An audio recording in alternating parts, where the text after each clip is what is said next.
Halo, assalamualaikum, selamat pagi, selamat siang, dan selamat malam. Apa kabar bangsa Indonesia? Pada kali ini kita akan membahas sebuah tema dengan judul Ganjar dan Ridwan Kamil merajai pemilih milenial dan generasi Z. Konon kelompok milenial dan generasi Z oleh partai sedang dilirik dan ditarik untuk mendulang suara di pemilu 2024. Beberapa partai terlihat sudah mulai mendekati publik figur yang masih muda di dunia keartisan. Barangkali partai PBB yang sudah merangkul artis seperti Aldi Taher, Andika Kangen Band, dan Charlie. Pengamat politik dan Direktur Indo Strategi Riset dan Konsulting Arif Nurul Iman mengatakan, keberadaan pemilih milenial dalam kontestasi elektoral termasuk pemilu 2024 sangat penting atau bisa dikatakan menentukan. Kita flashback sebentar. Berdasarkan catatan pada pemilu 2019 yang telah lalu, jumlah pemilih milenial pada pemilu serentak 2019 lebih dari 42 juta. Dari jumlah itu yang masuk daftar pemilih tetap untuk pemilu serentak 2019, 17 juta orang diantaranya berusia 20 tahun dan 42 juta orang berusia 21 hingga 30 tahun. Dan pada pemilu 2024, suara pemilih milenial dan generasi Z diperkirakan naik, menguasai hingga 54% dari total suara pemilih.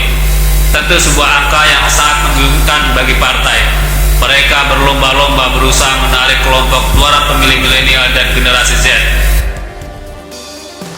Selama ini Ketua Umum Partai Gerindra Prabowo kerap merajai survei elektabilitas capres beberapa tahun terakhir. Namun survei CPCS Center for Political Communication Studies menunjukkan pemilih milenial dan Gen Z dikuasai oleh Ganjar dan Ridwan Kamil. Capres yang paling diunggulkan oleh pemilih milenial dan Gen Z bukan figur Prabowo yang biasanya paling difavoritkan secara umum, tetapi lebih condong pada Ganjar dan Ridwan Kamil.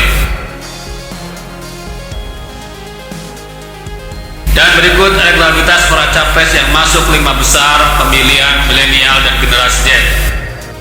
Pertama, Ganjar Pranowo 17%, Ridwan Kamil 16%, Prabowo Subianto 12%, Anies Baswedan 7%, AHY 7%. Ganjar dan Ridwan Kamil menikmati dukungan elektabilitas terbesar di antara pemilih milenial dan Gen Z dibanding tokoh-tokoh yang lain termasuk Prabowo.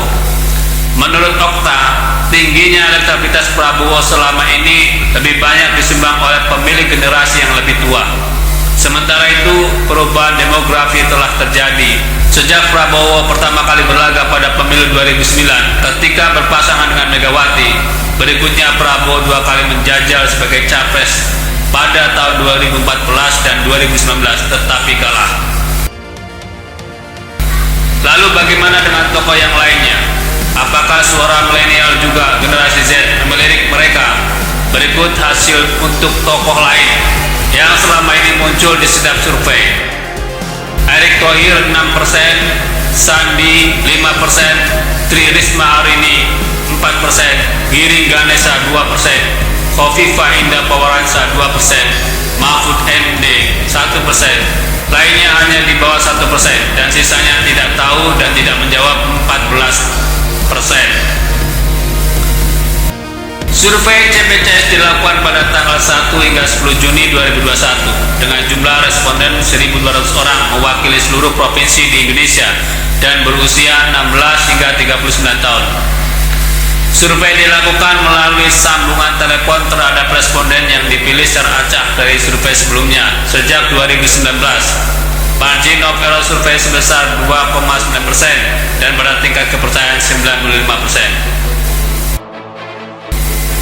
Dan yang mengejutkan, Puan Maharani justru sama sekali tidak muncul. Rupanya tokoh yang akhir-akhir ini cukup menyita publik atas manuvernya kepada Ganjar tidak menarik generasi milenial dan Gen Z. Sangat memungkinkan capres dan capres kombinasi muda dan tua di tahun 2024 menjadi sebuah kombinasi yang tepat. Ada banyak alternatif pilihan jika melihat tokoh tokoh-tokoh yang selama ini mendominasi hasil survei dan diperkirakan tak akan banyak perubahan hingga mendekati pemilu 2024 nanti.